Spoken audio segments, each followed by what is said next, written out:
नमस्कार। आपका बात 25सी में स्वागत है।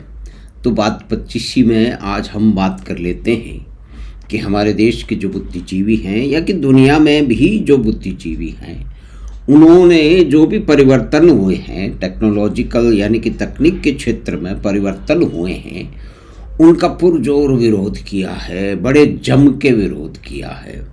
अब आज के मीडिया को देख लीजिए तो पहले तो प्रिंट मीडिया था। अगर गुटेनबर्ग प्रेस 1439 में गुटेनबर्ग जो अगर नहीं बनाते तो क्या ये प्रिंट मीडिया होता? और वो प्रिंट मीडिया आगे फिर कंप्यूटर और टेलीविज़न और मोबाइल फ़ोन और इंटरनेट, इन सब के सम्मिश्रण से, इन सब की सहायता से एक अलग तरह का मीडिया बन गया, जिसके अंदर सोशल मीडिया भी एक पार्ट है। यानी कि जब गुटेनबर्ग प्रेस नहीं थी तो उस समय क्या हालत थी? जो भी कुछ ज्ञान था, ज्ञानी लोग लिख गए थे, उसको कुछ लोग, वो हर क्षेत्र के अधिकतर उस समय क्लर्की यानी कि पंडे लोग होते थे, वो ही उस सब के उसका नियंत्रण करते थे। हाथ से लिखे हुए कुछ ही लोगों के पास थे। शिक्षा का स्तर बहुत नीचे था और ये मॉन्क्स और क्लरिक्स यानी कि पंडे लोग थे, जिनके पास में जो पुराने लोग थे उनकी कॉपियां रहती थीं। उस कॉपियों में की गलत बातें भी थी, सही भी थी, उसका वो ट्रांसलेशन अपने हिसाब से करते थे, क्योंकि लोगों को लिखना पढ़ना अधिक नहीं आता था। तो एक विशिष्ट वर्ग, और यहाँ पे जो वर्ग संघर्ष और वर्गों का भाषण देने की जिनको आदत है, पारंगत हैं इस कला में, उन्हें ध्यान रखना चाहिए कि टेक्नोलॉजी ने क्लासों को बिल्कुल फ्लैटन कर दिया है, यानी कि बिल्कुल दबा करके जो है वो बराबरी के स्तर पे ले आए हैं। जैसा कि साइंस एंड टेक्नोलॉजी, तकनीकी और विज्ञान के ने जो मशीनें बनाए हैं, जो यंत्र बनाए हैं, और उनसे ही संभव हुआ है। लेकिन परिस्थिति क्या है? दुनिया की बात तो इसी से पता लग जाएगी कि जब गुटेनबर्ग प्रेस हुई तो उसका घोर विरोध किया गया। किन्होंने विरोध किया? उन्हीं ने विरोध किया जिनकी सत्ता इस प्रेस के इन्वेंशन से, इसके आविष्कार से और उसके बढ़ते यूज से होने वाली थी, तो उन्होंने ही किया। आज भी सोशल मीडिया में अच्छी भी हैं, बुरी भी हैं। देखिए, वो एक माध्यम है। पहले भी लोग गप्पे मारते थे, आपस में मिलके मारते थे। कई अखबारों में गप्पे मारी जाती हैं, कई किताबें पूरे गप भर दी गई है, इतिहासों में गप भर दिया गया है। और कम से कम अगर भारत की बात कर ले तो पता नहीं कितनी डॉक्टरेट जो हैं वो मतलब गप्पी हैं, या कि उन्होंने टीप करके लिखा है। पुराने जो हैं उसी के ऊपर पन्ना बदल करके पता नहीं कितने लोग बड़े बड़े उस पर बैठे हुए हैं। तो खैर वो तो एक इतर बात है, लेकिन इन सब से जुड़ी भी बात है कि जिस तरह से गुटेनबर्ग प्रेस का विरोध हुआ, क्लरिक्स ने किया, जिनके पास में पांडुलिपियाँ सुरक्षित थी, जिनके नियंत्रण में थी, किसके पास क्या पढ़ने के लिए मिलेगा या नहीं मिलेगा, उसको जो नियंत्रण करने वाले जो दादा लोग थे, और उनकी जो मोनोपोली थी, उनका नियंत्रण गुटेनबर्ग प्रेस के आने से समाप्त हो गया। वो ही किया गया कि इससे सत्यानाश हो जाएगा, इससे शिक्षा का बंटाधार हो जाएगा, इससे ज्ञान में बहुत ही क्षति होगी और कम पढ़े लिखे लोग जो है बकवास करेंगे वगैरह वगैरह। लेकिन ऐसा तो हुआ नहीं, क्योंकि 15वीं शती के आते आते कहते हैं कि दुनिया भर में गुटेनबर्ग प्रेस फैल गई, और उसके बाद में उसमें लाखों करोड़ों जो है लोगों ने, जो भी उनकी समझ थी, जो भी उस जानते थे या नहीं जानते थे, तो अखबार भी छपने लगे और यानी कि एक सूचना तंत्र का बहुत ही धीरे धीरे एक विस्तार हुआ। उस विस्तार को आज हम बड़े विशाल रूप में देखते हैं कि कोई भी खबर हो हमको सिर्फ पढ़ने को ही नहीं मिलता, सुनने को भी मिल जाता है, देखने को भी मिल जाता है। उसमें दोनों ही तरह की बातें हैं, उसमें कठोर सत्य भी होता है, इसमें पूरी की पूरी सफ़ेद झूठ भी होता है, दोनों का संरक्षण भी होता है।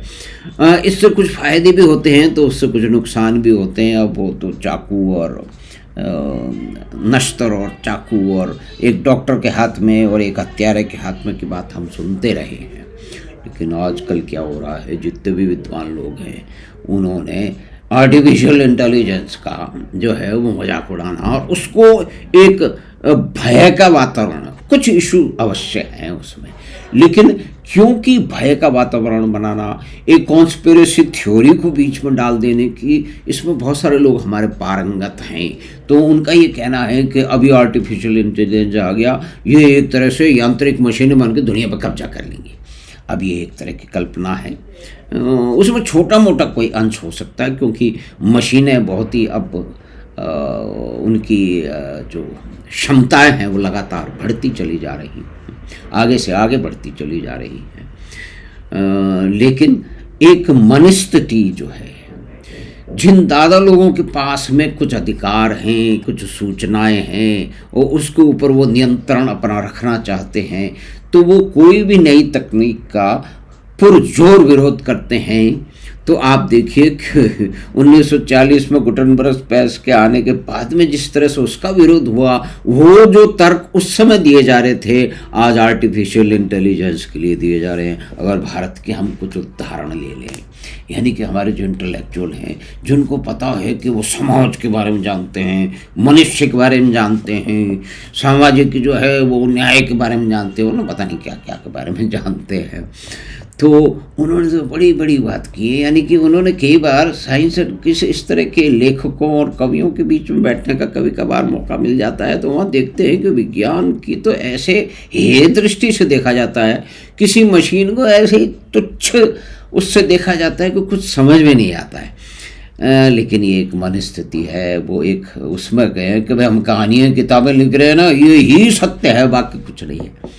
तो आज इंटरनेट पे बैठ करके, फेसबुक पे बैठ करके या कि टेलीविज़न के स्टूडियो में बैठ रहे हैं, तो उसके पीछे कितना बड़ा तकनीक का सपोर्ट है, जिसमें लाखों हजारों लोगों के कार्य शामिल हैं। उनके हिसाब से तो कैमरे चल रहे हैं, उसके हिसाब से तो इंटरनेट चल रहा है, उन्हीं के क्रमिक विकास के कार्य में तो ये मीडिया चल रहा है, जो प्रिंट मीडिया जिसका वास्तविक में जिसकी स्थापना गुटेनबर्ग प्रेस के रूप में हुई कि डेमोक्रेटाइज हुआ, यानी कि एक प्रजातांत्रिक व्यवस्था सूचना के बारे में, शिक्षा के बारे में, वो गुटेनबर्ग प्रेस के बारे में साथ हो ही नहीं सकती थी। लेकिन अब आप देखिए, हम भारत का उदाहरण दें तो जब कंप्यूटर आया और हमारे पूर्व प्रधानमंत्री स्वर्गीय राजीव गांधी ने कंप्यूटर के बारे में भरी भरी प्रशंसा की, कुछ बताया, तो हमारे देश के बुद्धिजीवियों को बड़ा क्रोध आया और स्वर्गीय प्रभाष जोशी ने उनका मजाक उड़ाया कि ये कंप्यूटर वाला छोरा क्या जानता है। शायद उनको गुटेनबर्ग प्रेस में, मैं ये तो नहीं मानता कि श्री प्रभाष जोशी को गुटेनबर्ग प्रेस के बारे में नहीं मालूम होगा, या कि आज जो महानुभाव, जो विद्वान मित्र और दूसरे लोग भी जिस तरह से एआई की लगातार सुबह से शाम तक जो है वो विभिन्न प्रकार की एक काले परिवेश में उसको ओढ़ा के उसकी मीमांसा करते रहते हैं, उनकी क्षमताओं और उसने जो कई तरह की जो नए आयाम प्रस्तुत किए हैं, जो रिपीटिटिव वर्क है, जो कि बोरिंग वर्क है, जिसमें बहुत अधिक मेहनत लगती है, लेकिन उसमें किसी श्रम का जो है वो किसी फैकल्टी का विकास नहीं होता है, एक उबाऊ काम है, उसको दूर कर दिया है और इनोवेटिव लोग कार्य की तरफ जो है वो लोगों का झुकाव बढ़ा है। तो इसी तरह से बातें, तो हमारे एक बहुत बड़े कवि थे, उन्होंने तो ये कह दिया कि साइंस एंड टेक्नोलॉजी और इंटरनेट आने के बाद में हमारे देश का युवा और छात्र जो हैं वो इतिहास से दूर जा रहे हैं। अब जबकि ये समझ में, आज आप अकबर कौन था, या कि चालुक्य साम्राज्य कौन था, चंद्रगुप्त कौन था, और चांद पे क्या है और कोरिया में क्या है, यानी कि पेरिस कम्यून क्या था, महामना मार्क्स कौन थे, एंगल्स कौन थे, इसके बारे में 2 मिनट में जिस आदमी को कुछ भी पता नहीं हो ना कुछ तो वो 2 मिनट में ढूंढ करके अपने मोबाइल फ़ोन से सामने वाले को बता सकता है या कि समझ सकता है।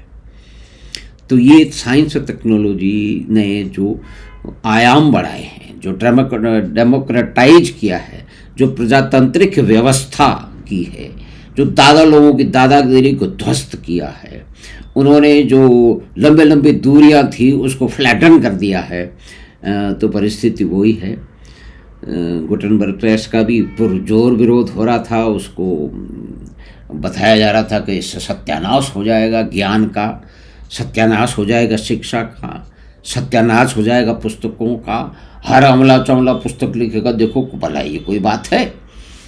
तो यही आज इसके साथ भी है, कंप्यूटर के साथ भी यही हुआ, अब आर्टिफिशियल इंटेलिजेंस के साथ भी है। आर्टिफिशियल इंटेलिजेंस है क्या, इस बारे में हम कभी अलग से बात करेंगे। तो हमें आशा है कि ये छोटी सी बातचीत, यानी कि रजिस्टिंग टेक्नोलॉजिकल चेंजेज, यानी कि जो तकनीकी विकास है, निरंतर विकास से नए उपकरण सामने आ रहे हैं, नई क्षमताएं सामने आ रही हैं, नई पॉसिबिलिटीज सामने आ रही हैं, उनका निरंतर विरोध 1450 से या उससे पहले भी चलता रहा है। क्योंकि हम मीडिया के संदर्भ में, शिक्षा के संदर्भ में, पुस्तकों के संदर्भ में और ऑडियो विजुअल मीडिया के संबंध में हम बात कर रहे हैं, तो टेक्नोलॉजी हमेशा ही, चाहे यात्रा हो, चाहे पढ़ाई हो, चाहे चश्मे नेत्र की ज्योति में कुछ विकास करना हो, परिवर्तन लाना हो, चश्मा बनाना हो, सब जगह टेक्नोलॉजी का रूप है। एक भवन में, एक वातानुकूलित भवन में एक बार टेक्नोलॉजी उगाली जा रही थी। टेक्नोलॉजी को बहुत ही दुष्ट तरह का एक राक्षस बताया जा रहा था।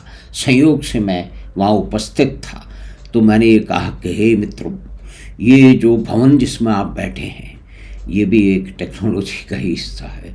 इस वातानुकूलित क्षेत्र में आप कमरे में बैठे हैं, उसमें भी साइंस एंड टेक्नोलॉजी का, ये जो दृश्य साहब आप सामने जो ऑडियो वीडियो चला रहे हैं, उसमें भी उसका अंश है। ये कुर्सियां हैं, ये टेबल हैं, ये कागज़ हैं, ये पन्ने हैं, ये बिजली है, उन सब में उसका है।